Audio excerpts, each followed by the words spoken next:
Hello, and welcome to The Will of the Great Spirit, a Shaman King podcast. With me today are Thomas and Jordan from Inherited Will, a One Piece podcast. My name is Thomas. My name is Jordan. Fortunately for you listeners at home, our friend Zach is a dirty liar. You have not clicked on the incorrect podcast. We are, in fact, Inherited Will and Friends, a One Piece podcast. A weekly podcast discussing each week's manga chapter and a reread of past chapters. My name is Thomas. I'm Jordan. And I am Zach. Indeed. And Thomas, I gotta say, I did read Shaman King for this week. Is that not what I was supposed to do? Well, it appears I was the one out of the loop this time. Nuts. That's right, Jordan. I'll poach you from this podcast and we'll have our own podcast. I think that sounds delightful. Oh, this is terrible. We have you on for 20 seconds and you're stealing my co-host. Oh my goodness. In case it was unclear, this week we have a special guest and friend of the Zoo, Zach. Yeah, it's a great pleasure to be here. Indeed. Took some jumping through some hoops to make it happen. Dealing with... It wasn't fair that you put all those hoops out in front of me. Yeah, well, you had it. We were bored. We are recording across 3 different time zones, and we all have different weird hour jobs, so it took quite a bit of doing to make it happen, but here we are. Zachary, on our first episode of the show, Jordan and I gave a little bit of information about ourselves, such as our history with the franchise, how we got into it, favorite characters, that sort of thing. Would you like to give us a little bit of intel on your background before we actually get started today? Yeah, absolutely. So my name is Zach. I am a Robin guy first, a Zoro guy second, and a Luffy guy third. Respect. And then everyone else is good too. I remember watching the 4Kids dub way back when, and just being a little bit baffled. This was the Baratier arc that I was watching, and just being baffled at what I was seeing. Because it felt like there were no stakes. Because it was 4Kids. Yeah. I mean, if I remember, Krieg shot a lot of stakes at Luffy in that arc, so I don't know what you're talking about. No, I'm sorry. You mean suction cups? Oh my god, I forgot. No, you're right. Yep. Oh no. We all I've done so well in erasing that. Oh no, I've been cursed again. I just showed my girlfriend the pirate rap. Oh no. She's like, what? How did this happen? Who allowed this to happen? Powers beyond our control. Oh yes, if only we could turn back the clock. I've been reading since, middle school, early middle school. So what was that for me? 2004, 2003. So, jeez, it's been a good ride. Yeah, I think that was also Baratier that I started reading, or discovered it and then went back. So what made you stick with it if you were so baffled by the 4Kids thing? The 4Kids, that I saw that and was like, well, that's weird. But then reading it was just really evocative. When I've read the Zeph eating his foot flashback, I was like, oh, there's something here. This is exciting. And the chunk of chapters, because American Shonen Jump would package 3 chapters of each of its 7 series it would peddle. And all 3 chapters that I read were from Sanji's perspective. They were all either Sanji flashback or Sanji versus Pearl. And I was like, who's this guy in the background with the straw hat? And that is exactly how I was introduced to Naruto as well. Wait, there's a Zeph and a Barate and all that in Naruto? There's a lot. No. These would have been the actual magazine, right? The Shonen Jump magazine. The actual magazine, yeah. But what I'd seen was maybe the Gaara exposing his sand power for the first time, and Naruto is just not involved in that section of chapters because he was knocked out a long time ago. And you mean during during the first exams? Second exam of the June exam, yeah. Yeah. Okay. Yeah. So I was like, this Sasuke guy is clearly the protagonist. This Naruto guy just got knocked out. So all my favorite manga I've discovered because of the secondary characters. Just happened to be a time where the main boys were taking a back seat. Yeah, which I guess is kind of a testament to the writing there, that the side characters can feel like they could be running the show. Yeah, those are both great examples of, like, yeah, putting the spotlight on someone else and having a great payoff. And then I do remember that the Shaman King chapters at that time, we're tying it all back to Shaman King, baby, was Yo versus Ren in the preliminaries. And that was actually like the protagonist and his rival going at each other. And it's like, oh, that's why that one, I think, became my favorite so quickly. Because I got the actual protagonist doing things. Oh, man. One day I'll get around to reading Shaman King, but I missed the homework. You can watch it on Netflix for a blisteringly paced version. Oh. The new anime? The new anime is condenses a lot of chapters into not many episodes. Oh. In, like, a good way or a bad way? Yeah, is this a recommendation or not? It is a recommendation. To me, it was a little jarring, but watching it with my girlfriend, who was not familiar with the source material, she's really enjoying it. And only when I showed her the physical books on my shelf was she like, "Oh, that's how much we've already covered? That's so much." Oh, jeez. Oh. So how many episodes are there? There will be 52. That's not bad. We only have season 1 thus far in America. Season 2 comes out like 3 weeks from now. Oh. The 9th. Okay. All right. Sooner than expected. I will have to give it a shot. Yeah. And then you can come on and guest star on my podcast with Jordan. Yeah, there we go. We've brought it full circle. Perfect. I suppose we should talk about One Piece now. Jumping right. Okay. Right. Let's get on into chapter 1032, and then later we'll be discussing 400 through 412. Here we go.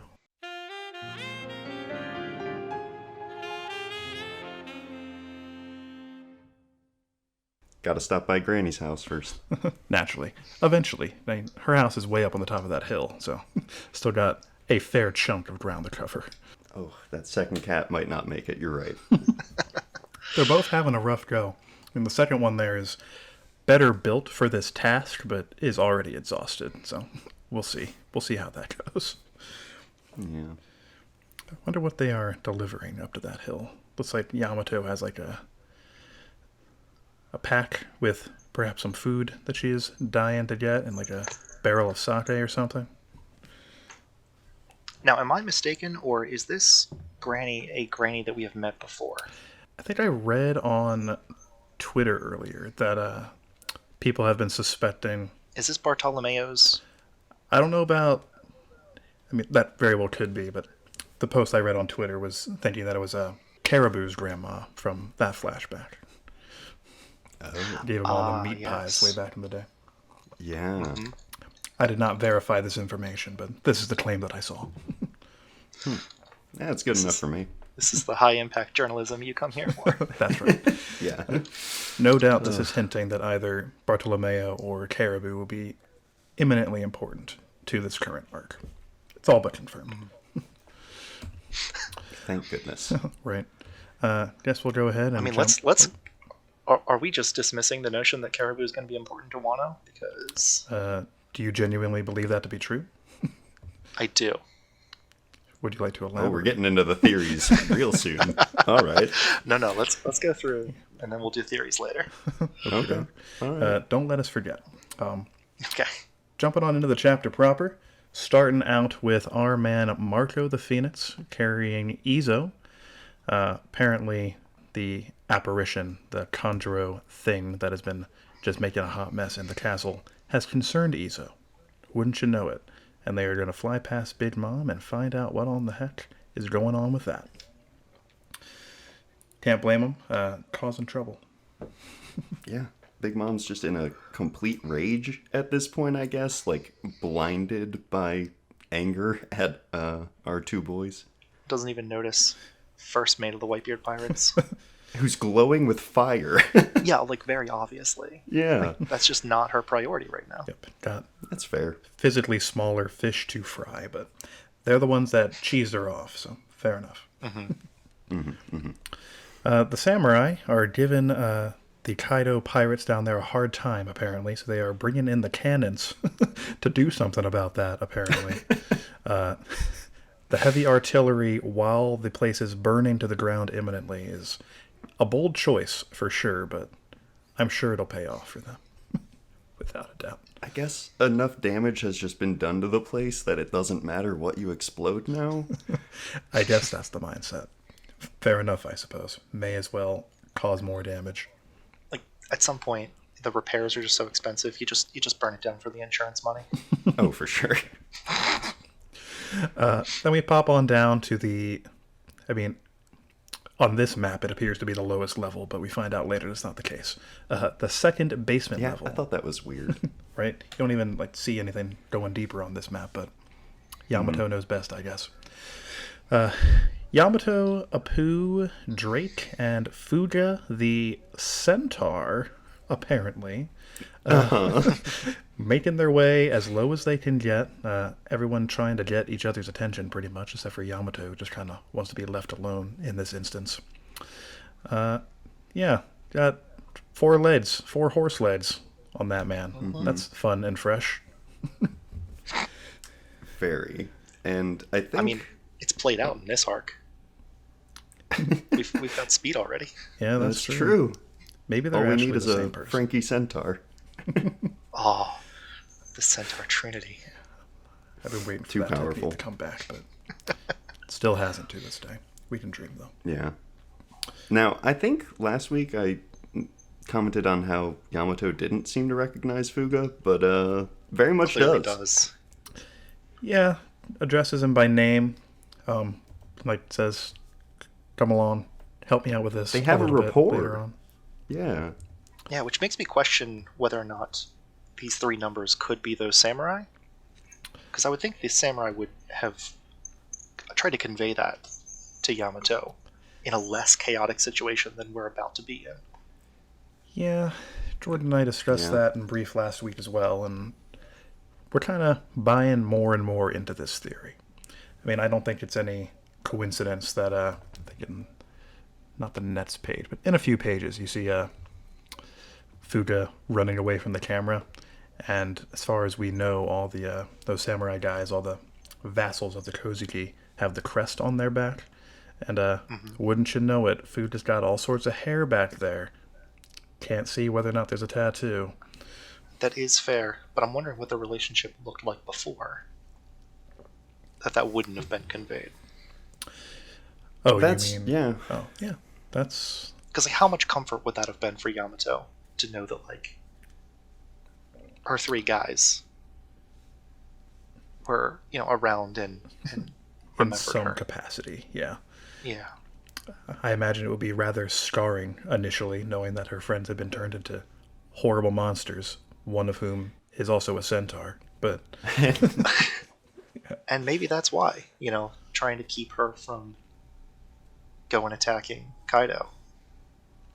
He kind of does that anyway. Like, he's been attempting to do this kind of thing forever. I guess maybe That's it would true. spur him on more, so that's fair. But, yeah, I don't know. These things got me thinking, and all sorts of confused. Indeed. No doubt it will be elaborated on almost imminently. Kind of feels like this arc is rapidly coming to a head, so doubt Oda's going to leave such a big question lingering over us for very much longer. No, just like he didn't leave Robin and Brooke lingering in the air for much longer. Indeed. They fall down immediately, land on what is not a cushion, but Fuga's head. Oh dear, oh me. But they're safe for the moment, because despite being chased by CP0 agents, they got swallowed up by the Conjuro fireball thing. Done for. You hate to see it. Yeah, don't you Jess? I was initially very concerned when reading this page earlier that this was going to be the last we see of these 2 particular guys, but they're fine almost immediately, so... They barely seem phased. Yeah, pretty much. They yell, "ah," and then 2 pages later, whenever, they're just walking menacingly again. No problem. Very tanky boys, I suppose. But yes, Kanjuro's fireball thing has appeared head and down, causing concern to Yamato in particular because down is where the armory is, and gunpowder and fireball monsters don't mix well, causing a premature explosion. That's not good. Better than dropping it on the flower capital, I guess, but still not good for the people currently here. Yeah, it's kind of, 6 of one, half a dozen of the other for the people actually on Onigashima right now. Aren't they pretty much close enough to the capital at this point that, like, that would be bad for everyone, whether it's debris or the actual explosion? They are practically on top of it, aren't they? That's true. Last we got a countdown, they were 5 minutes away, and... But at least a minute has passed, right? I would think probably more than that, but, time in manga is pretty fast and loose, so... Yeah, it's not real. Indeed. So, like you said, it would be bad news for it to explode now, regardless, but I'm sure it won't happen. CP0 emerges from the flames imminently. Fortunately, known news journalist Apu is there to take some pictures and... To prove that he's the dumbest man alive. Just saying this all out loud is wild. Yeah, like, try to get some pictures, sure. Maybe turn the flash off, if possible. But then announcing what you're going to do? No, you earned exactly what happened to you. It's ridiculous. Some people just deserve a finger through the neck. Yeah. I've always said it. Also, Thomas, I'm disappointed in you for skipping past Brooke's excellent dismount hop. I was going to say something about that, yeah. It's delightful just to see his landing pose. Yeah. Don't disrespect Brooke. I just wish we had Robin's reaction to it. Oh, yeah, we haven't seen many good Robin reaction faces lately. That's what I come to One Piece for. Like I said, I'm a Robin guy, and then a Zoro guy, and then a Luffy guy, in that order. Sorry, Thomas, this is a Robin fan cast now. Yeah, it seems we've gone from Shaman Jordan and I King to just Robin. taken over. Yeah. When she's the best, like, it's bound to happen. I have heard it said that Luffy and Robin have the exact same brainwave patterns, except Robin has an archaeology degree. I love that.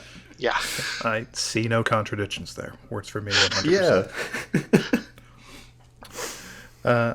Yep, consequences for our man Apu, though. He gets stabbed in the neck with a finger pistol. Seemingly dead. Oh no. But immediately he's fine-ish. We get a neat little interaction between that CP0 agent and Drake. Apparently they know that he is a member... Well, we don't know exactly what the deal with Sword is, but he at the very least knows that he is a Marine. Drake snaps back, give me some excuses for this reprehensible behavior. I was going to stab Apu at my next opportunity. How dare you, pretty much. They intend to wipe him out as well. Oh no, our boys are in danger. Kinda. So, one thing that kind of confused me here is once Apu gets back up, he's like, well, duh, of course I'm fine. I know how to use armament hockey. But, like, we do see a whole bunch of blood spurt out of the dude. Like, did it just get broken and he lessened the effect? Or, like, what? It's got to be... we see a bloody Apu neck to show that the CP0 guys are not messing around, but it could have been lethal had Apu not been so good at armament hockey. I guess these dudes are supposed to be like the top tier of this cipher poll, right? Uh-huh.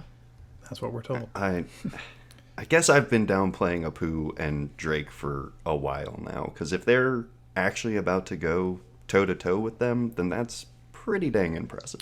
They are pretty easy to downplay, considering like how cool everyone else's abilities are and how much screen time they've gotten. But you have to remember, Drake has a cool dinosaur-specific move that he's been holding out on. That's true. I can't wait to see what crazy-ass thing... I can't wait to see how he hunted back in the day. Right. Yeah. Back in the prehistoric times, of course. His arms are going to turn into boomerangs or something. Right. Look, there's so many chances. So many great options. As for Apu, though, he's been proven in this arc alone to be an impressively tanky guy. Yeah. He took that big smash attack from Kid at the beginning. sword slash from Zoro and got crunched on by Drake. Every time we see this man, he's taking a beating and still It's going just taking strong. more and more abuse. Yeah. Yeah. There's something to him, I guess. But seems as though he and Drake are getting that team up he wanted, getting their sweet, sweet vengeance against these rude CP0 boys. Isn't that fun? Yeah, so much for Brooke getting combat with these guys. I know that people were saying that was going to be what happened here, but that felt very odd. Like Brooke's fight being established while most everyone else was already done. Yeah. In terms of timing, definitely very strange, but I think Jordan will agree that what Fighting Brooke did get to do was rather disappointing compared to almost everybody else. Agreed. Yeah. I mean, I'm glad it went to Robin. Robin's earned it. Mm-hmm. But it was a shame that Brooke didn't get to shine like everyone else has, except for, I suppose, Chopper and Usopp. True. I could see this fight kind of turning a little bit, where maybe Apu and Drake are in a little bit deeper than they expected, and Brooke needs to come and do cleanup. I don't know the entire spacing here, I guess, but I don't know. I guess if Brooke gets 2 small fights, that would be at least something. Yeah. I mean, Robin and Brooke are still like in this same room, and their immediate goals were just get away from CP0. So I'm not sure what specifically they would go on to do aside from helping with this fight, but I'm sure Oda will sort something out. But it's not like Brooke has any fondness that he would be like, oh, okay, hold on. It's not like Luffy has any fondness for these two. That he would send Brooke.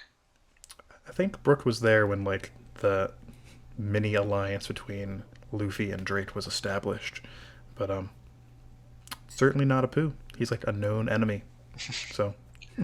And plus, like, another musician gonna take screen time away. Yeah, that's not good. Can't have that. Can't have the competition. I get it. No. Maybe that's why he goes over there. He's just like, hold on, this music is bad. Gotta put this guy in his place. This offends my ears, but I don't have ears. Yo! Oh, man. We cracked the code. I'm waiting for it. Yeah. Oda, call me. I expect my check to be in the mail. Then we pop outside. Yeah. Where the Zoro versus King operation is happening. We also get a teeny tiny bit of Momo. I assume he's still making teeny tiny clouds, but I don't see any in that panel. Just have to hope for the best as far as that guy's concerned. Then we find out the special ability of the Pterodon. This is how they hunted.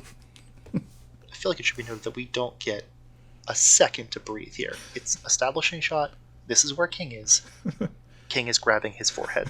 I was so confused when this first happened.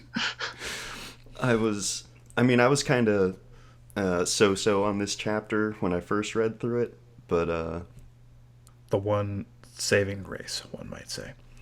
To the details, though. What King appears to have the ability to do is grab the crest on his head, pull it back real hard, and then release. And that shoots something.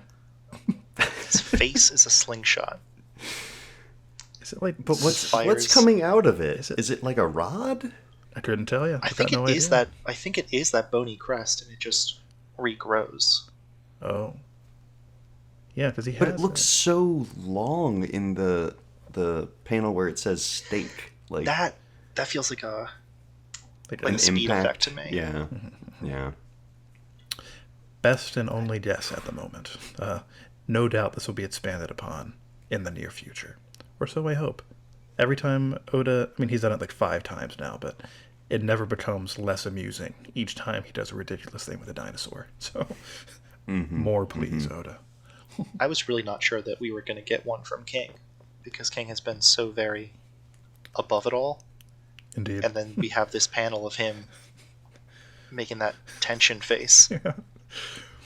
And I guess that's King. I guess that's who King is. I think that's just what pterodons are. Indeed. He has to lean into his dinosaur nature. He doesn't want to do it, but it's his inherent ability, so it is one of his more powerful attacks, so he's got to do it, for the sake of the Beast Pirates. Zoro having a rough time dealing with that particular move, though. Unable to block it like a laser beam, he says. Zoro just kind of, in general, having a hard time hitting this guy when he is airborne. Has very few tools with which to combat this. And even the few tools he does have, his ranged slashes, not doing so great. Poor Zoro, having a rough go of it, for sure. Does King have, like, Gatling guns that I've forgotten about? What is he shooting at Zoro in, like, the bottom right of page 12? Sure does look like he's shooting something out of his wings. Yeah. I think he had something, like, shoulder mounted. Okay. Because he's also doing it in the page, or the panel with 360-pound Phoenix. You can see, like, the that's the start of it. His wings. Yeah. But not due to the fire. Yeah, apparently that is an unrelated ability. Nothing to do with the fact that he's a pterodon, as clarified by King, which is really throwing Zoro for a loop. Goes into kind of a bit of an existential crisis as a result of his weird abilities. Poor guy. Like, this level of uncertainty, not very Zoro-like. But he keeps trying, though. Yeah, I applaud his tenacity, but so far his moves are not doing so great. I do think it's a weird jump that he says, is he a fishman, giant blood? No, I bet it's some other race. I gotta find out what he is, or I'm not gonna be able to beat him. Yeah. Is that how that works? For Zoro, I guess? I don't know. It is a little strange, because I can understand him, like, being confused about this man's power set, right? But the fire and the winds are not the things that have been giving him a hard time up until this point. Right. Like, if you just pretended he had two devil fruits, pterodon, and you can throw fire, not even that you become fire. There you go. Power set explained. Indeed. What does, like, his race specifically, how is knowing his race going to help him combat it? Right. Right. It feels like Oda kind of had the conclusion to this fight and worked backwards from it. And the beginning here is going to be a little clunky. That's the problem that's established. Indeed. Yeah. Kane's behavior on this page also kind of confuses me. Kane has been... We haven't, like, seen too much of Kane to fully understand his character. But so far he's been portrayed as, like, a no-nonsense executioner, I'm going to take care of you as efficiently as possible, as quickly as possible, sort of man. At the beginning of this confrontation in this chapter, he has every advantage in the world. Zoro can't do anything to him while he's flying in the sky, right? But I guess even King has his pride as a warrior, because he willingly comes down to Zoro and engages with him sword to sword, which, again, we haven't seen enough of him to fully understand what makes this man tick, but seems contradictory to what we've seen of him in the past. It does. Yeah, it's just weird. I mean, he says that, like, basically his tankiness goes even beyond that, and then it almost feels like a way of being like, look, I'm not even much of a swordsman, but I'll take you on in your territory to show you, like, how confident I am, I guess. It doesn't really read that way, but it seems like that was his thought process, if that makes sense. I can see that. That makes a lot of sense. Wish it had been made slightly clearer in the text that was the case, but now that you mention it, I think that might be what is happening. It's certainly my headcanon. I can live with that. Yeah, like, he doesn't seem nervous about this fight at all. So why not get a little closer, chat with him. Right? Find out something about one of the right-hand dudes of this kid who just showed up and tried to kick out your boss. Like, I mean, King might be looking for that tasty referral bonus. You know, there you go. He brings Zoro in. Yeah, That's he like probably 500 knows. berries. He knows that Zoro was like scouted by Baroque Works in the past and has done a few odd jobs here and there. Figures he might be a loose agent. If anyone on the Straw Hats can be poached, no doubt it's Zoro. The least loyal member, I'm pretty sure. So what do you guys think is going on with Kane's specific brand of tankiness? Like you said before, Zoro says here, the dragon/dinosaur devil fruit users are especially tanky. But there's something about King that is even further beyond, according to him. Presumably, that has something to do with his race, but it seems a little odd. So, wild idea that I'll throw out right now. The reason King is wearing all of this, all of this gear, is that, and look, this just came to me. It's going to be wild. Light weakens him. And as long as he's got this gear on, he's tanky. All his stats are buffed. That He's Interesting. he's Constance from Fire Emblem Three Houses. Interesting. Long as you're in the dark, you're good. I mean, he does have like goggles built in, which kind of lends to that a little bit. Yeah, and he is. he's just so covered. Yeah, no doubt about that. We presume, judging from Queen's comments from a couple chapters back, that he's a Lunarian. Yeah. So someone of like a moon race being adverse to light. That checks out. Very interesting. He's a reverse Superman. Sure. Yeah. You know how you get those? Yeah. One pops your up in every form of media. It's your classic reverse Superman. Yeah. If this is like somehow a racial ability, and it's not just theorizing, that's not like what Zat said, where he has to be covered up to have this buff. If it just so happens that everybody of his race is just tanky, makes you wonder how they got wiped out in the first place. Enel. No doubt. I think that is confirmed right now by us. Or maybe Kizaru wiped them all out. Could be. I mean, Damn. he's a rude dude. Confirmed. Without a doubt. But he would have the light to do that. Yeah. I don't know. I'm not married to that theory. It just came to me. I like it. Yeah. I mean, why not? I love wild theories more than most people. And on-the-spot ones might be my favorites. Indeed. They happen all the time on this show. It's my perfect called shot. Oh, you gotta try, right? Yeah. Quite so. Maybe it's a Conqueror's hockey thing. Maybe he just also has it and can infuse his body with it like Kaido can. That could be. And Zoro will have to use his presumed Conqueror's hockey like he did against Kaido to get through it.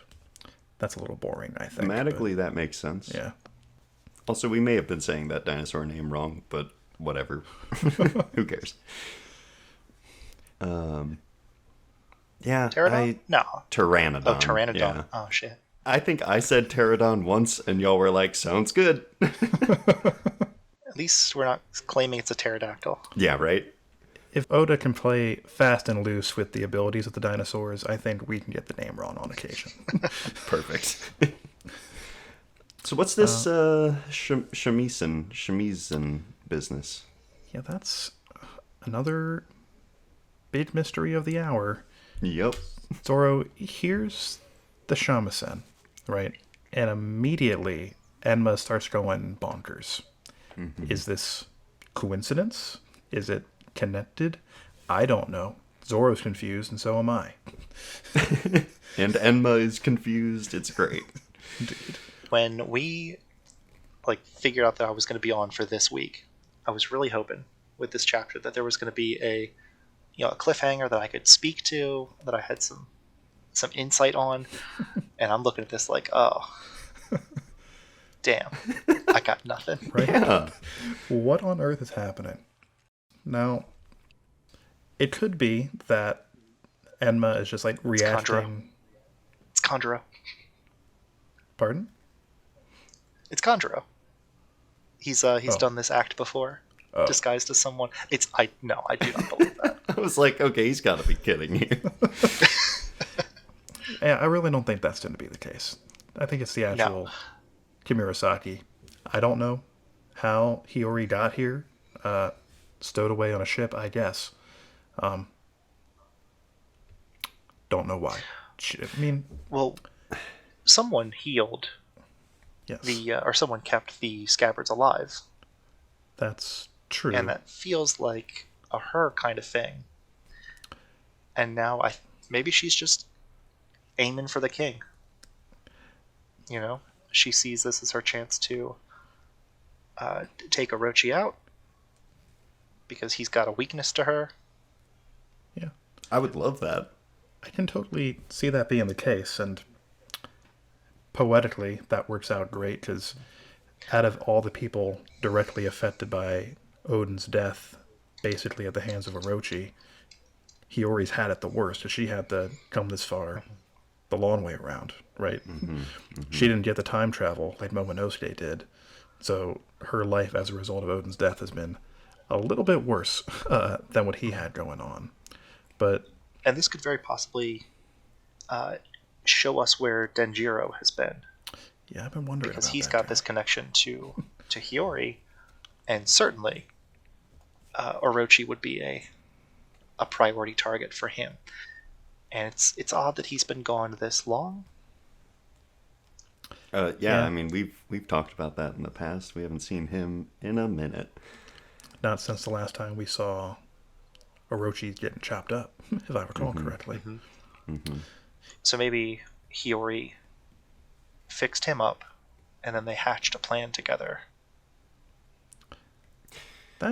All that very well could be, be. but I'm confused about why Hiyori's here in the first place. It's not as though it's not like a Tama situation where they told him, oh, you're too young, you're not strong, or whatever, you have to stay here. Hiyori said, I don't want to see anybody until the battle's over, and then she came anyway to just change her mind about that, I guess. It's a little bit odd. It doesn't add up for me, so we'll have to see what happens next week, I guess. I did not check what it said on the Shonen Jump app like I usually do. It says to be continued. Yeah. Does it usually say new chapter coming in 7 days? So yeah, that's sweet. Okay. But what the heck? It's all very strange right now. And Enma seems to recognize that she's there. He's acting up. And it's like it looks like it's trying to draw something out of Zoro. It's obviously hurting him, and we've seen it kind of try to exert itself on him in the past. Enma was the one that was with Hiyori all this time, right? And Momonosuke still has the other of Odin's swords, if I recall correctly. I hope so. I believe so. Last we saw it. So, if we make the bold assumption that this sword is somehow sentient, it checks out that it would recognize the shamisen playing. I'm not sure how that checks out, in the context of the story. We've never seen a living sword before, unless you count the Soji King one.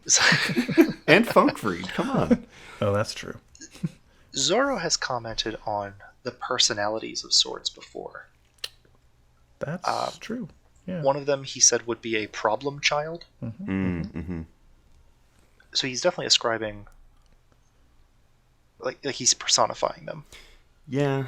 Well, and One Piece has always kind of played it loose with these sorts of things. Like a sword or a gun can eat a devil fruit somehow, right?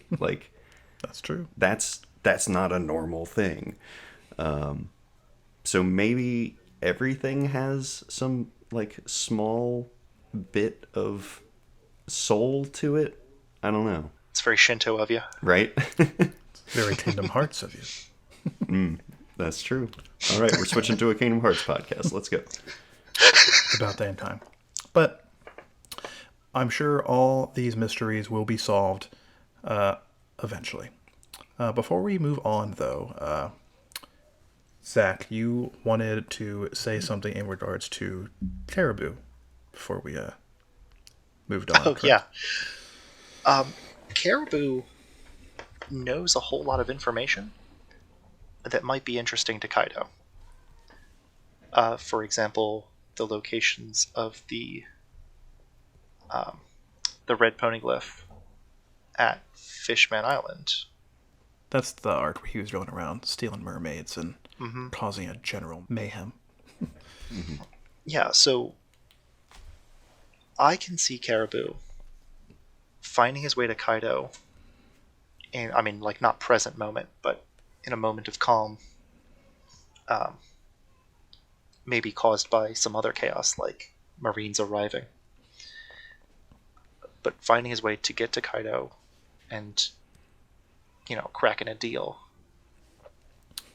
telling him where this is. Because otherwise, I don't think Kaido would find this by himself. He's not going to Fishman Island anytime soon. That's true. But like Caribou has just been around so long yeah. and observed so much that I don't think he exists to show Luffy the status quo of a given island. I feel like there's got to be more to him. So I just had a theory while you were talking about him, because I was like, I do enjoy theories. You do love an ad hoc? Yeah. And what, like, his power is to just, like, absorb stuff into him, right? Indeed. Bottomless swamp. Yeah. Do you think he could absorb the explosion that's imminent and the fire demon thing? Ooh. Like, just consume all of the weapons? Yeah. Like, at least separate them or something. Like, it is bottomless, so he says. He'd have to find a way up there, obviously. He's still on the ground last we saw him. Yeah, he's on the ground. That's the problem. Yeah. But, like, he's popped up at weird times, and Oda has made sure to keep him, like, just on the cusp of our awareness, right? So I think you're right, Zach, that, like, he's gonna do something. He's got to be a little bit more integral to this. I don't know what.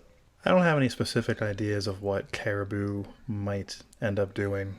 I agree that he should and probably will be relevant in some way.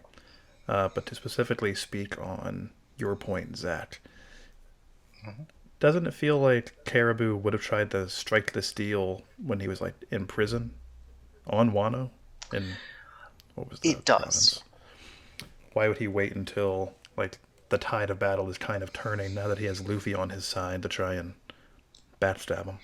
Pretty much. That is admittedly a weakness to my thought here. I could see him flipping, though. He's a real Apu, you know what I mean? That's true. At the lowest.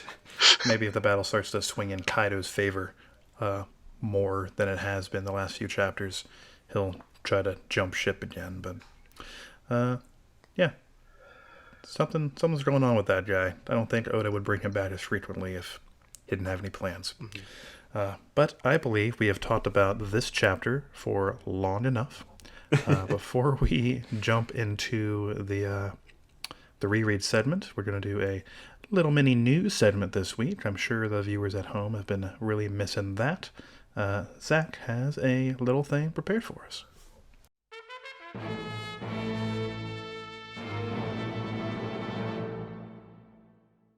Prepared is a very strong term. So I wanted to talk about the announcement of the Netflix One Piece cast, the live action cast, and express why I think we should continue to be cautiously optimistic. What's Cowboy Bebop? I don't know her. Don't discuss Cowboy Bebop with me. Oh man, I have not ventured into that, but also have not seen reason to. There's no reason to. Oh, Jordan. I'm so There's sad. just despair. There's just despair. Oh, no. What a shocking turn of events this is. I had Who high could have hopes. seen this? So I want to start with our director, Stephen, and I'm sure I'm going to ruin a name, so bear with me. Stephen Maeda, who has found the time on Twitter to rebuke someone who, upon hearing that he was going to be producing or directing, certainly one of those two. Some knucklehead on Twitter said, like, "Oh, I hope you don't make it political and woke." And his response was, "One Piece is already political." Oh, nice. Okay. Yeah. And I'm like, okay, I have a lot of faith now. Yeah. If this isn't just the pirate show to you, and it's like a story about a government pushing too hard, I've got more faith than I had the day before. Indeed. But our first 5 Straw Hats have been unveiled, and I think I'm going to start with the one that is probably the most disappointing because I have the least on him. Iñaki Godoy is playing Luffy. He is a Mexican actor. There's not a lot of him speaking English, which certainly not an issue, but it's hard for me to assess his acting when it all sounds Greek to me. Yeah. Fair. He does seem very Luffy-like in his social media persona, because they're all personas, of course. But to celebrate the closing of some shooting or another, he and the cast all jumped off a bridge, which I'm not sure how much more Luffy you can get. Yeah, that's high Luffy energy.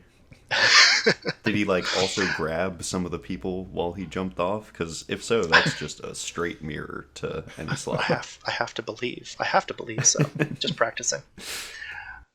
Makenyu, and this guy's cool because he's using just one name. He's Cher. He's Sunny. Like we all He's dreamed Bono. to be. Right. Yeah. I saw some clips of him going around. He was in the Rurouni Kenshin live action, right? Rurouni Kenshin, yeah. The 4th of 5. And that's kind of proof to me that you can make a good live action anime adaptation, because they made 5 of those suckers. I did not know that.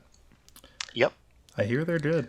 I haven't gotten around to watching them myself, but that's the word on the street. I went looking for reviews on McKenyu's performance as the primary antagonist, so not a small role. Oh, okay. And I didn't find any specifics about him, but what I found about the movie was that there was an earthquake the weekend it was released, and it still went on to break box office records. Okay. So clearly the first 3 had built up some goodwill. Seems so. Jeez. Dedication. So he's got some experience with stage combat, specifically with swords, and just something about his presence. I saw him on a Japanese comedy variety show kind of deal, getting pranked, and just the way he held himself, I'm like, oh yeah, I can see Zoro doing that exactly. It's very stoic, just a little bit of a smirk, don't do that to me. Don't do that to me. All right. I liked his gumption. How do you think he's going to be able to act with that 3rd sword in his mouth? I think that's just going to be ADR. I think he's going to wiggle his mouth, and they're going to have him speaking with the sword in his mouth on screen as little as possible. I think that's probably the only way to do it. Yeah. He'll take it out for extended conversations in combat. Now, I was surprised because I thought that what we had here was a bunch of young, scrappy newcomers. And that was exciting to me, that, these are relative unknowns, and all very young. Emily Rudd is 28, which baffled me looking at her. I'm 28. This doesn't feel right. Yeah, this doesn't feel right at all. Because I referred to all of them as my precious children. No one say anything bad about them. And then I looked at her age, I was like, oh no. That's alright, you can still be a precious child. So she'll be our Nami, and she's been in a bunch of things. A lot of lot of music videos I've discovered. I've listened to a bunch of weird music featuring her in the videos. And she was also in the recent Fear Street trilogy, which by all accounts are very good. I'm not much of a horror guy, but she's like a lead in at least 2 of them. So that's a good sign. That's a very good sign. And she's clearly been attached to Nami for a while. Somewhere on her social media from like 2 years ago, she was posting reaction images as Nami. Okay. I like to see that they're, at least familiar with the source material. Yeah. Well, and probably a fan. Like, if you're familiar with it and don't like it, you're not going to use it for that kind of thing. Right. Jacob Romero Gibson is Usopp. I was really impressed when I saw his demo reel. He's got the right mix of can be dramatic and can be comedic and over the top that I think Usopp needs, because Usopp's got to walk a really fine line because of the, it's only going to be 10 episodes. Every second counts, and Usopp can't be annoying. Right. He can't make you want to go, oh, I just wish we got more Sanji, instead of this guy. That's a good point. Yeah. He's got a tough job. Can't make us hate our main cast, Yeah, no one needs that. But he seems like he's got the right energy to be an Usopp that we can root for and not endure. Wow, that's a great sum up there. That gave me some hope. Just that one little sentence. Yeah, very poignant. Then we've got Taz Skylar, who I have personal beef with. Oh no! Because this man is a award-winning playwright, and he's got a role in One Piece that involves a whole lot of kicking, and I feel like you got to give me one of those. It's only you took fair. this as a personal attack. Taz, you got to share. Season 2. Yeah. Season 2, I come on as Sanji. Oh my god. No, so like he very much up by his bootstraps with his playwriting career, and he said he started acting because he was the cheapest and most reliable actor he could find. Whoa, respect for his own parts, And then he just kind of got discovered by somebody while he was selling tickets. Someone important in the theater community just kind of like grabbed him and was like, "Hey, let me help you out. Let me fill that theater for you." Wow. And bam, here we are. I have seen him. There was I think it was Instagram video circulating with Taz practicing to be Sanji, and some people were clowning on it, being like, "Oh, this isn't Sanji," but no one can be Sanji. Yeah, there's a limit to what people can do. Yeah, are you expecting Luffy's arms to actually stretch? Iñaki has had a surgery to do just that, actually. No more bones surgery, they call it. So he can stretch the back of his head and launch his head like a pterodon, actually. Of course. Pteranodon. Right. They're the same thing. Yeah. So what I would like you to be left with, humble viewer, is it's in better hands than you might be afraid that it is. And if this is a good adaptation, people are going to look for the source material, and then our community will be wider than ever. Mm-hmm. If this is a bad adaptation, will you stop liking One Piece? No. Exactly. Yeah, it's not going to hurt to watch this. Yeah, it can only help having this out and about, where the non-weebs can see it. The more I hear about it, including what you've told us today, the more hope I get. I didn't read the leaked script when it came out, but people were saying it was quite good. And then yes, I forgot that you had not really mentioned that. I did read it, and if it is real, it's great. Really? You'd go so far as to say great? I would go so far as to say great. So remember, this is again 10 episodes. Things are going to need to be condensed. and they very cleverly tie, and it's been removed from the internet, scrubbed from the internet, so I couldn't look it up just to see if I've got the phrasing right. But very early on, like Alvida, or someone working for Alvida says, like, oh, they have to prepare a tribute for Don Krieg. And later on in that episode, someone mentions Arlong or Buggy. One of the two. They're similar. How dare you? Well, just that it connects all of the East Blue major predators. So it reminds you, like, this is one biome. This is, these pirates are all existing in the same space. Luffy's not just rolling the die and getting a random encounter. These are characters who have been exerting influence on the world. It also features Zoro just murking Mr. Seven, so... Perfect. That's the fight we've been really itching to get all this time, I think. Oh, yeah. Maybe we'll get that flashback in the Kane fight. As an introduction to Zoro, Yeah. it was kind of sick. Yeah. Yeah. It was that same energy, that same cocky, like, oh, you came for me, but I said I would only join you if I could be the boss. Well, you get to see that. So Zoro gets introduced to us as this very cocky, headstrong, serious individual, which, perfect counter to our boy, Luffy, who's a bit more fun-loving, easygoing, devil-may-care. Little bit, yes. Just a bit. Just a touch. So, cautious optimism continues, despite unfortunate bebops. Indeed. And I can't remember the name of the head writer on the show, but I hear he's been making, like, appearances on certain big YouTubers' channels and, like, live reactions, trying to prove that he's, like, actually a fan of the series. He was on...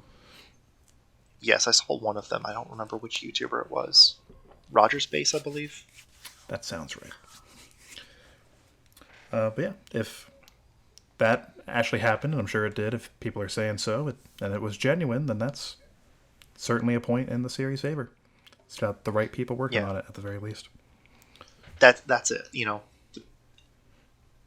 Now, I don't think the actors are going to make or break the show.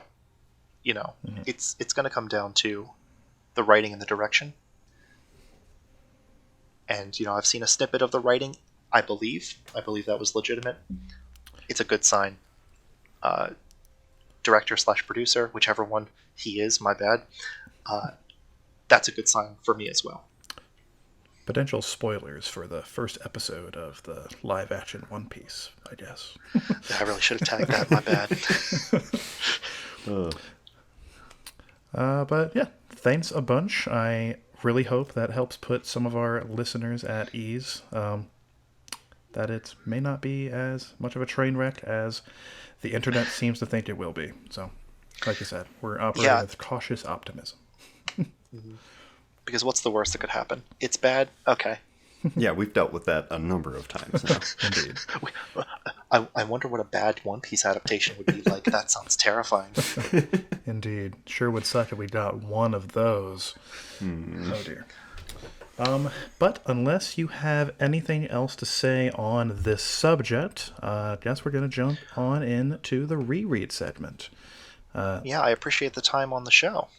Oh, of course. Naturally. This week we will be covering chapters 400 through 412, covering some of the CP9 battles, ending with Nami's. Take it away, Jordan.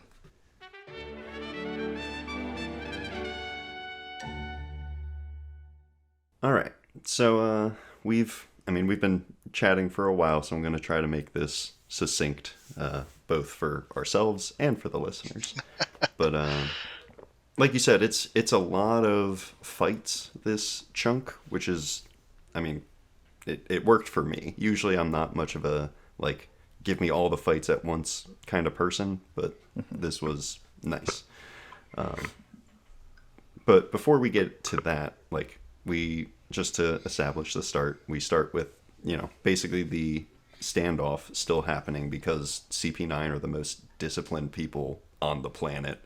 They don't move a single muscle. as this high-speed train full of pirates and convicts jumps into the building they're standing on until their director told them to. So kudos to them.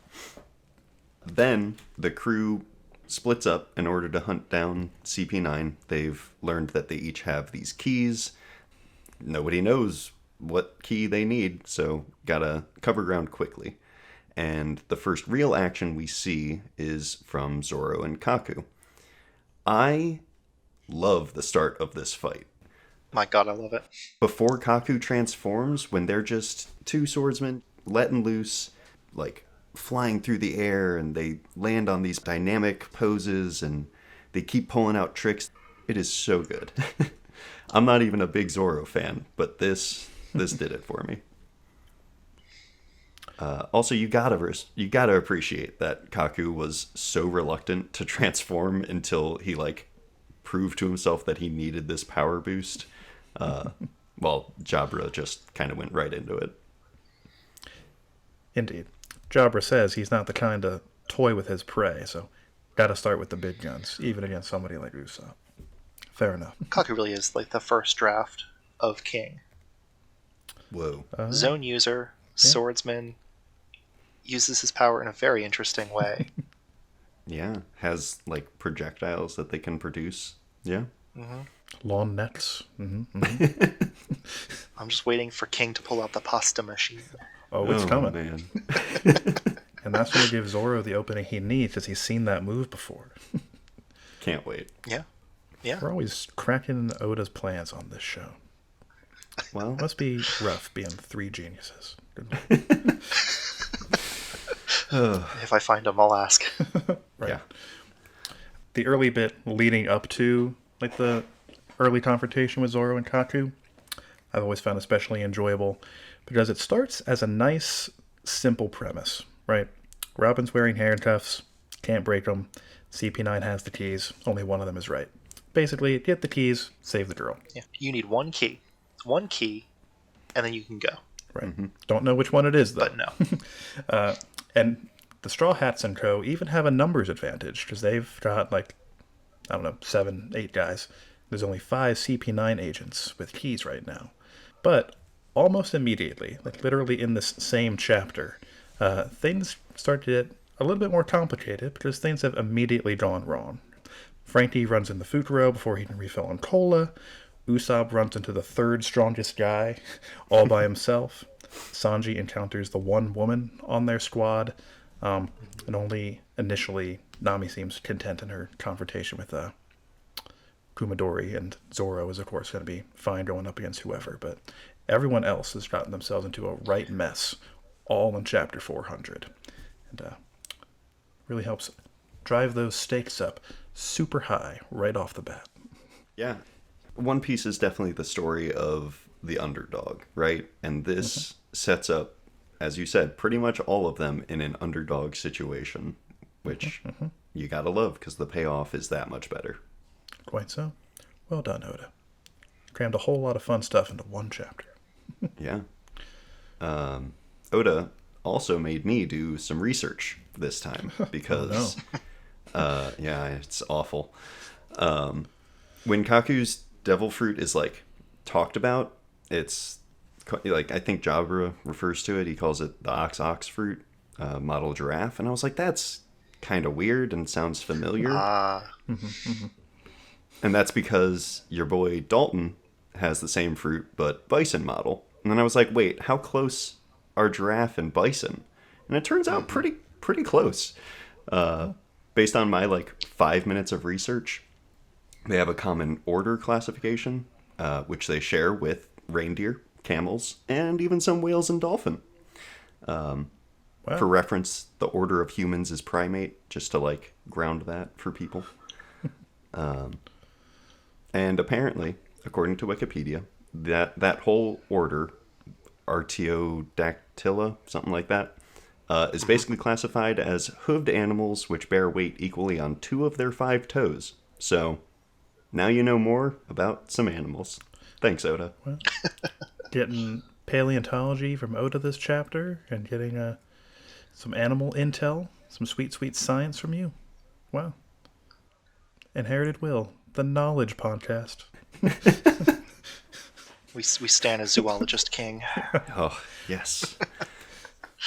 But yeah, I do love to see that, like, Oda does the minimal or possibly in-depth research that he needs to do to make it, like, even somewhat accurate. And then also, as you said in the recent chapters, is just like, screw it. Dinosaurs are fun. It's like jazz. You gotta know what the rules are to break the rules correctly. One Piece is jazz. I've always said it. Okay.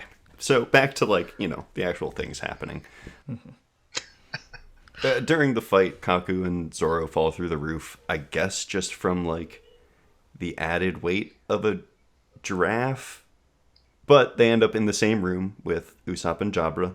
And through a series of events, our sniper and our swordsman end up handcuffed together and ultimately put their odds of survival into Chopper's very capable hooves. Both of their combat power is now maybe 25%. I don't know. Not great. And I think it's just a really creative way to do it because the handcuffs, obviously very dangerous to Devil Fruit users, sap some of their energy. But for these guys, it's just like a hard thing that they can't get out of, like real handcuffs. And it was good that they had already been established, the Sea Stone handcuffs, so that when, we get them on, our boys, Zoro and Usopp, it wasn't just a complete ass pull. Like, oh, now they're handcuffed together? How realistic is that? But the fact that we've seen that they have these Sea Stone handcuffs ready to go, it just, it was clean. It was clean. Yeah, very well and done. simple. Kingdom Hearts. It all comes back to our boy Sora. And Sanji's basically the Sora of One Piece, so it's time to talk about his little fight with Khalifa. Because he's super floaty and none of his attacks involve Disney characters? Yeah, as a matter of fact. No? Smash Bros. Joke? Okay. No, I got you. But, like, as always, Sanji needs to be put at a disadvantage from the get-go, and this is one of the, like, more extreme versions of that, because he's fighting a woman and he sticks around, which kind of gets a little bit of a payoff later. I was like, oh, this is where Sanji gets the seed to run away when he can't handle things, huh? Thanks, Nami. Thanks for setting this up 600 chapters before it actually gets into his head. Indeed. Quick aside, did anyone play the fighting game Jump Force? Yes. We both did, yeah. Alright. I was going to mention if you guys had not, how Sanji cannot attack a female character in that game. That's the case in, like, every One Piece game Sanji's in. He can't fight him in Burning Blood. Can't fight him in any of the Pirate Warriors games. He can a little bit. His, like, specials can hit women, but that's it. Unforgivable. Yeah, it's I don't know if there were certainly women in One Piece Unlimited Adventure.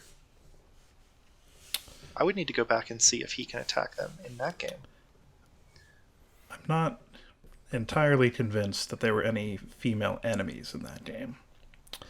But there was a multiplayer mode, like a versus mode. You're right.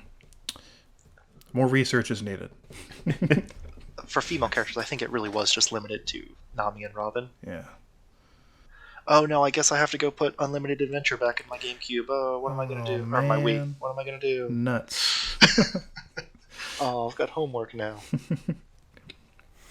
But Sanji in the present. Yeah, he, I mean, we don't, like, know it in the moment, but he gets washed. Like, he can't really fight back. He takes a few hits. He gets all smoothed and ends up falling a pretty fair distance. Feels real bad for this guy. People are just falling through the floor left and right in this arc.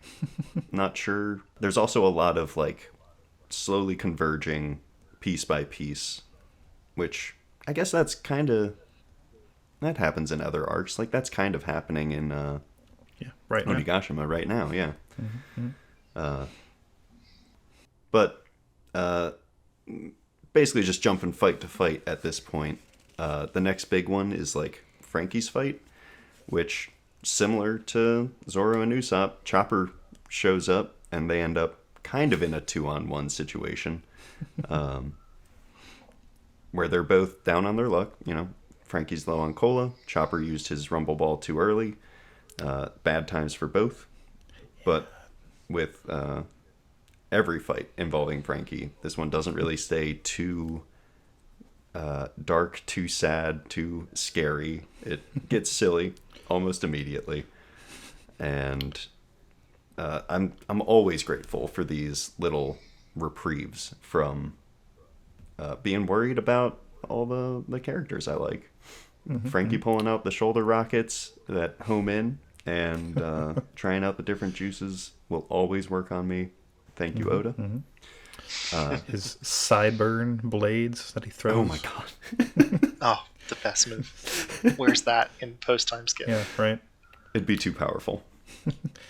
There's the ranged attack that Zoro needs to bring King down. Yeah, there we go. He just needs to team up with Frankie. He really shouldn't have turned down Frankie's offer a couple chapters ago. Especially if, oh my god, if King is weak to light, like I just randomly theorized. Radical beam, it's right there. Oh, and his nipple lights. Yeah, that's what I was going for. Oh, man. That would be perfect. Oh, man. It's not We too don't want late, to pull those though. out until Kaido. Oh, Perfect. true. So during the start of this fight, before Frankie gets his like cola power up, he still does some impressive stuff. Like he tanks so many punches from Fukuro, who's not high up on the list of power for these people, but like it's a lot. It's a lot of hits.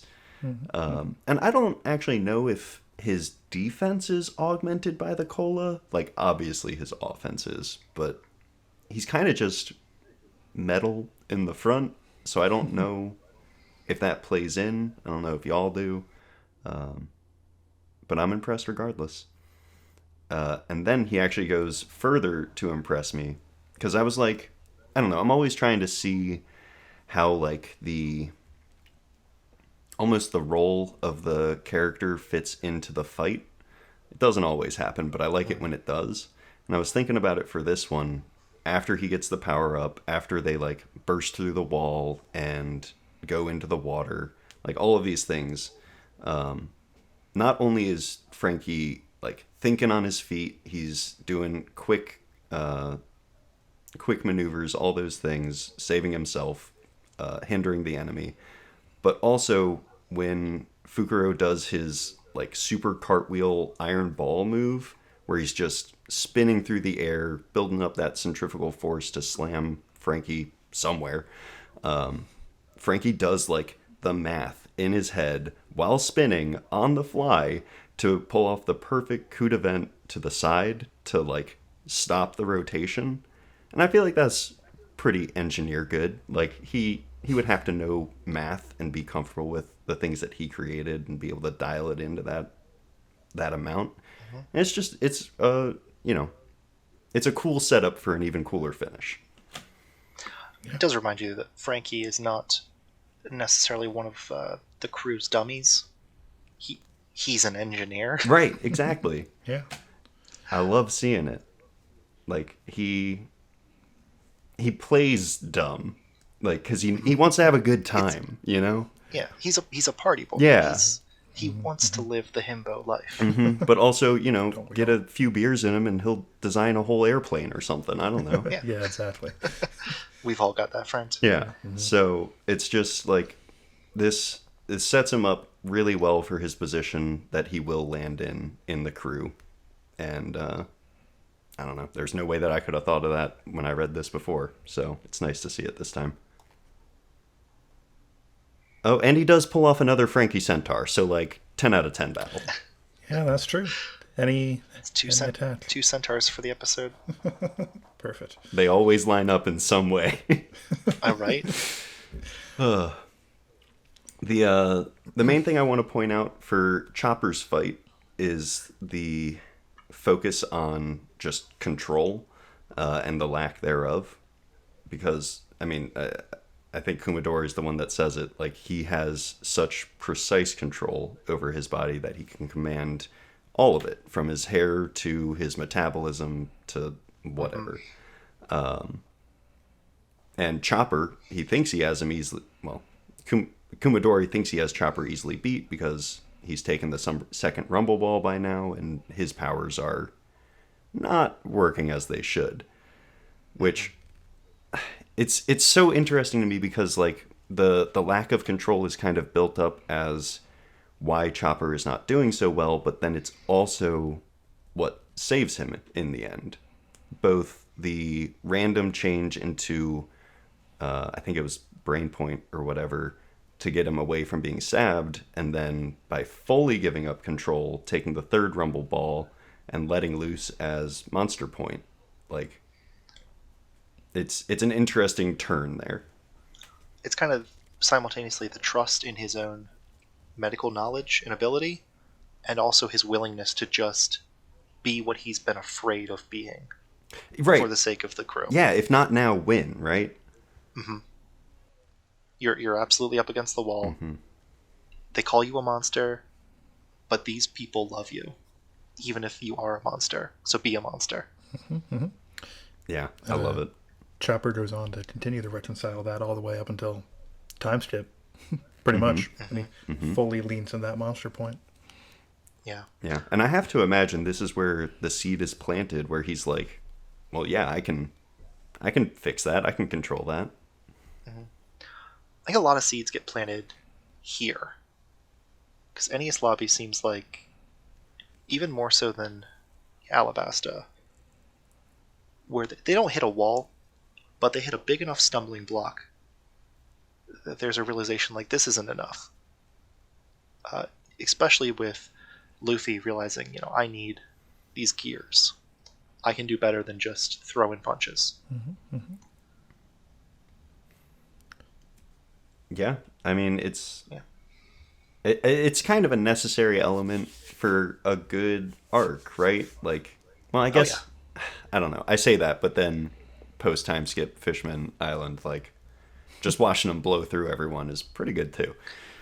I mean, that's good. That's soul food. Okay, yeah. that Fishman Island was not a balanced meal, but it had butter. Nice, yeah. But yeah, they hit this wall, and thank goodness they overcome it because they do not have a lot of time, thanks to Spandam the idiot. He initiates a Buster Call thinking that he's calling someone else, and since they're so close to headquarters, it's, 30 minutes away. It's a real call to action if I ever saw it. Basically about as long as it takes to run down the street and get some milk, as far as Navy HQ is concerned. They'll be there and back in time for tea. Yeah, not a single worry about the war crime they just committed. War crimes are for little people. Yeah, that's true. The government gets to decide what a war crime is, I guess. Yeah, that's true. But remember, One Piece is not political. Never has been. Not once. Luffy does not hesitate to throw down with Rob Lucci after he confirms Robin's, immediate whereabouts, which I don't know how he was confused about him from the start, but, yeah, may as well get confirmation. And this fight, again, is very interesting to me because, well, I mean, he goes toe-to-toe with Rob's base form, kind of. But neither of them are taking the fight seriously at this point. This is one of the few times that we see Luffy straight up try to avoid fighting someone that I can recall. Which, again, makes perfect sense given the circumstances. But, just seeing... I don't know. Anytime that I see that these characters have layer upon layer upon layer, I'm happy. And this is just Luffy being a good captain, taking the priorities at hand, knowing that he has to beat Rob at some point. But realizing that, Robin's in a little bit more dire straits. Indeed. Gonna be passing through those gates of justice any second now. Gotta get past this Rob Lucci guy one way or the other. He doesn't manage to, but, the effort was there. Now, can I just go ahead and note the cover page for chapter 408? This is one of the Operation Meet Baroque works. It's the one where we see what Crocodile and Mr. One want to be in their heart of hearts. Oh. Yeah. And the fact that Crocodile is holding on to this dream of being Pirate King, that's interesting in its own. But Mr. One wants to be a superhero. Yeah. And I'm wondering if there's not a chance that we're going to see him and Crocodile come back to do more good. Interesting. I could see the Crocodile, but I had not been considering Mr. One at all. So few people do. Right? Huh. Well, now you've got me hoping. Yeah. I mean, we're certainly not done seeing Crocodile, because we still don't know what Ivankov had on him. Mm-hmm. That's true. But, and where Crocodile goes, Mr. One follows. True. Yes. It does seem to be that way, yeah. I have a hard time wrapping my brain around Crocodile, coming back and trying to be an active force for good. But it's been 2 years for that man, so anything could have happened. Yeah, if someone is opposed to the world government, they can certainly look like a hero, even if they're not necessarily, doing it with the most benign intentions. That's like true. Yeah. Luffy. Having Crocodile, somewhere in the side during a big battle against the world government, doing good, helping people, being the actual hero of Alabasta that he pretended to be. Mm-hmm. That could be kind of cool. Yeah, I don't know how I would feel about him getting a full-on redemption, Right. But yeah, if he towed the line, yeah, I could. Yeah. I'd buy that. I'd enjoy that, I think. Towing the line, at least trying to make some sort of effort towards a redemption, that'd be fine. Don't know if and not dying as part of the redemption. Exactly. Well, nobody dies in One Piece, so you're fine. It's true. No one has ever died in One Piece. Don't tell him. Don't tell him, Thomas. Yeah, hoping to see Crocodile again someday. The way the story's going, this feels like less and less we have space for a character like Crocodile with all the other crap we have going on, but I dream. I dream those sweet croc dreams. We're going to have room for Cavendish. I suppose that's true. Yeah. Yeah, we were promised, the greatest war history has ever seen by the narrator. I think that may have been the narrator's words. I feel like there's room for one humble Crocodile. That's true.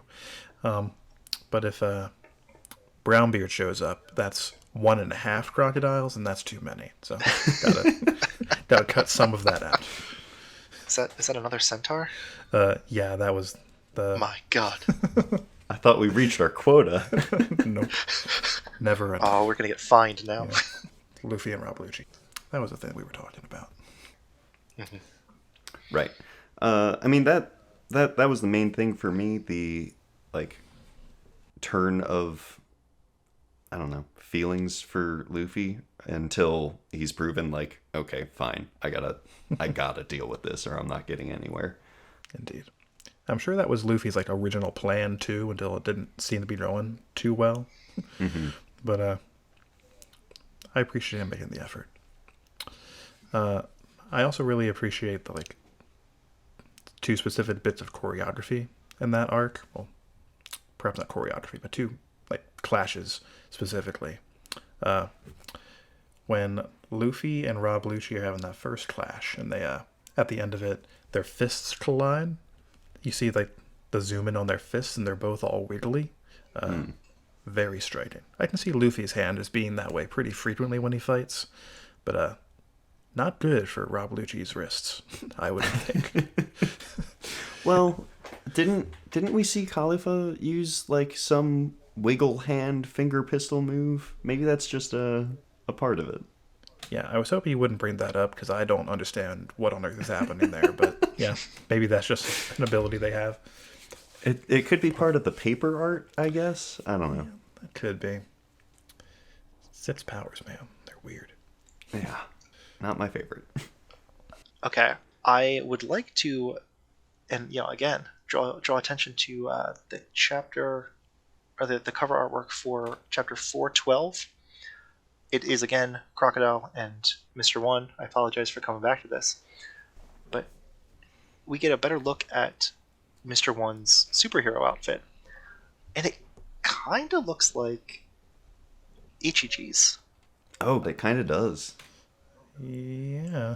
Yeah. It's got the cape and The belt number prominently featured on the front, cloak, separation of gloves, boots, and maybe he has been influenced by the comics. Mr. One was stated to be like an assassin from one of the blues, which I think from the North Blue. And that's where the Germa comic was like being printed, right? Wow. Oh, we're cracking this wide open. Yeah. Well done. Sorry, Oda. Yeah. Can't pull the wool over Zach's eyes. No, he's from the West Blue. Well, Everything's dang. falling apart. Aww. We had it for 1 second, and it turns out it was base and fallacy. All the same, definitely some visual similarities here. He could have been well traveled. Yeah, that's true. I mean, he's on the Grand Line now, so. Yeah. I'm sure the books traveled too. Yeah, certainly. It's not like a comic about super powered individuals would ever cross country lines. That'd be impossible. Yeah, they better stay out of my America. Yeah, exactly. So, Nami's fight, I didn't get much out of it, honestly. I think it's a little weaker than against Miss Doublefinger. Her power set's getting very, very cool. Indeed. But I think she grew more against Doublefinger. Yeah, she was forced to. Here, she was saved, kind of, by Chopper. Just giving her that little bit of insight on how to give herself a fighting chance. But other than that, it wasn't as tactical in my mind. I'm gonna create some mirages, and some of these balls are real, some are not. I was like, okay, whatever. This doesn't seem like it should be an issue for a member of CP9. It doesn't. Well, how much experience would she have with dials? Not a lot, but to dodge projectiles, Nami's electro balls are not the fastest moves out there, I don't think. Yeah, just use the paper art and call it a day. Yeah. Pretty much. If you know that it's an illusion, big whoop. that kind of ruins the illusion. That's all true. So, I don't know. Maybe other people feel differently. Maybe people love this fight, but I was just kind of going through the paces with this one personally. It's nice to see Nami getting a power upgrade and able to stand up and fight with the rest of them. Oh, yeah.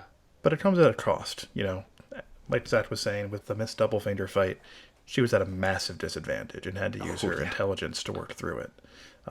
In this one, there's still a bit of that element there, because not just any mook can use the Climatat effectively, but she, in terms of power and damage output, she was definitely on a more even level. And there's a trade-off here.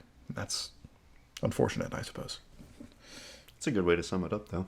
And then we're pretty much at the end of the chunk here, the final chapter. They end up getting the key they need from Khalifa. Chopper breaks down a few walls to make it a little easier to get around. Zoro and Usopp are free. Frankie is wet. Chopper is also wet. And Nami is around. And that's kind of where we leave it on this one. It's a good little point of anticipation, because things are really about to go off the chain, or whatever you want to say. But yeah, I was a little sad to leave it on the downslope of the Nami fight. Yeah, when I was going through and looking at the chapters we had coming up, I thought about taking it a little bit further and going to 415, which is where Sanji's fight ends. I was like, well, this is already probably going to be a long episode. We can talk about Whoops. Sanji for a long time. So, Cover all the big three at the same time. And the last thing that I have before we get into like comedy bits is from an SBS, where Oda said that Captain Kuro's cat out of the bag move was pretty much equal in speed to CP9's shave, which is pretty insane. But he has no control over it, or he can't see while he's doing it. Yeah. Right? Yeah, he is blinded or whatever just from moving too fast. But like the fact that they were dealing with something of that level in the first real, well, maybe not the first, but like one of the first real conflicts is crazy. it's also a little bit contradictory. Because, like, in that arc, doesn't Luffy, like, snatch that guy out of the air while he's using that attack? And yet, he struggles with this, the shave technique. That is kind of contradictory. You goofed on this one, Oda, but we love you anyway. I guess it would be easier to catch someone who was out of control than someone who could plan where each of their next moves was going to be. But, like, That's true. It does make it less of a daunting thing for these Cypher Pole people to be doing. Plus, I'm sure, like, each Cypher Pole member's shave technique isn't created equally. I'm sure some of them are faster than others. Good point. And maybe when making that comparison, he was like saying, the average shave user. I don't know. I'm sure Rob Lucci is much faster. Yeah. Or at least that's what I choose to believe. Headcanons are all that matter, right? Right. So unless y'all have anything on the reread chunk, I'm ready for some funny bits. Bring on the ha's. Excellent. Let's see. My first one is almost the first thing that happens in this chunk, where they all crash through the Tower of Justice on a train, and they're all totally fine, and they all draw attention to it. Yeah. Oh, we just crashed through the wall. We're not made of rubber. There's no way we're going to be totally fine. And then they all get up, and that's just the way it is.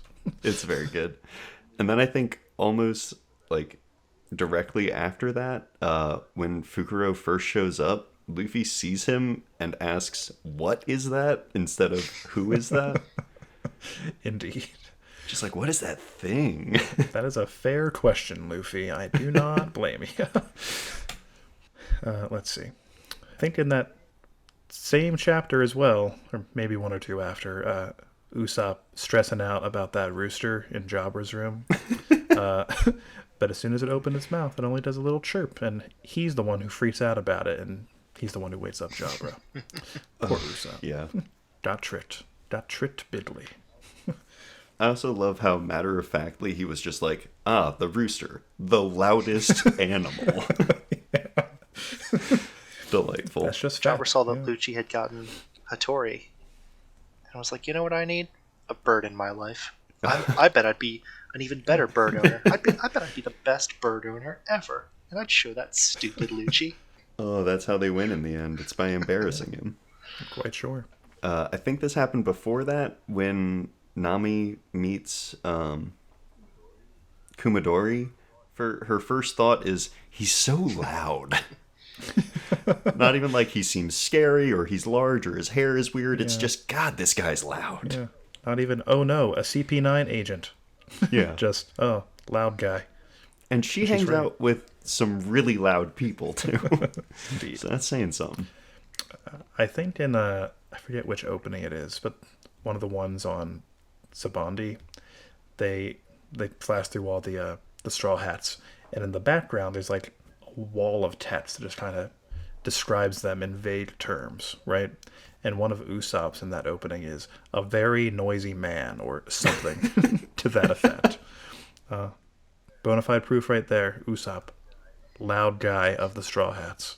Mm-hmm. Speaking of Usopp, when Chopper sees him and Zoro running from a giraffe and a wolf man, he says, "Oh, that looks fun." That's true. And this isn't like a comedy moment, but almost immediately after that, like they explain the situation to him, and Chopper is like, "Oh, I'll just fight them then." Like, wow, Chopper, that's very brave of you. Look at you go, little guy. Yeah, willing to step up when he needs to. Let's see here. When the Sanji versus Khalifa conflict begins, even though he's already had like 3 cups of tea, he tells Khalifa, "There's no chance I will fall for your spell." I did like that one a lot. Completely already under the spell. Indeed. Our boy. Has been for 3 cups of tea worth of time, but won't fall for it again, that's for sure. I'm going to have a cup of tea after we're done here, so like I get it. Indeed. Wonder what they were talking about during that time. I'm sure they weren't doing that in silence. Yeah, that's a good That's point. a good question. Maybe Sanji's just, exposing his daddy issues. Just like, I feel like I can really trust you. It's just like he wants me to be an artificial human, but that's not me. Yeah. I mean, she's a secretary, so she's probably a decent listener, so. Yeah, that's a good point.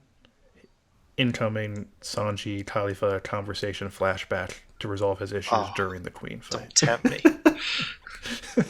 Yeah. They sit down and have a cup of tea together, and he's like, hold on. This reminds me of something that happened in the past. I'll send some letters. I'll make that happen. Yeah, amazing. The next one, which is my final comedy bit, is Spandam attempting to pass himself off as Luffy after he broadcast to the whole island the Buster Call incident. In the most convincing way possible. Anyway, this is Straw Hat Luffy. Even like the lettering is wiggly and weak in that, and I love that little snippet of visual comedy. And not a single person on the island believed him. Wouldn't you know it? Shocking. And the last one I had was towards the tail end of our chunk. After Chopper bursts through the wall, and Khalifa has that moment where she does indeed think that Chopper was Nami transformed. When she realizes that's not the case, and the threat of Chopper is still right there, she has to take the time to attempt to clarify that she never thought that Chopper was Nami. Pride comes first. The ignoring from Nami throughout this chunk is also very good. Indeed. Poor Khalifa. Can't catch a break. It's rough out there. If I might add a comedy moment, I'm always a fan of a Frankie fight. The give and take, I will hit you and then you will hit me, repeat until one of us hits the floor. So with Frankie and Fukuro exchanging not just punches but insults. We've got wussy pussy, wimpy limpy, flimsy clumsy, weaky geeky, and then lazy pansy panty. And Frankie's like, well, hold on now. What do you mean by that? That's where I draw the line. What's that panty thing about? You've gone too far this time. Delightful. It's amazing. I mean, it's classic Oda, but these are like the fights of the arc, right? These are supposed to be the serious moments, right? The conflict. These are the fights that launched 1,000 AMVs. Yeah, that's true. But Oda still finds the time to make them funny, and that's why we love the guy. Well done. But unless anyone has any more points to make about any of those numerous topics we covered on this particular episode, I think we're going to go ahead and wrap it up here. We suspect there is no break next week. Next chapter should drop on November 28th. Feel free to send in your thoughts on this chapter, the reread chapters, the live action series, whatever you like, via email to inheritedwillpodcasts@gmail.com, on Twitter to inherited_will, or in a comment on the YouTube video or the platform of your choosing. Zach, thank you so much for being here. Glad we could finally make it happen. Thank you so much for having me. I've been looking forward to this since episode 1.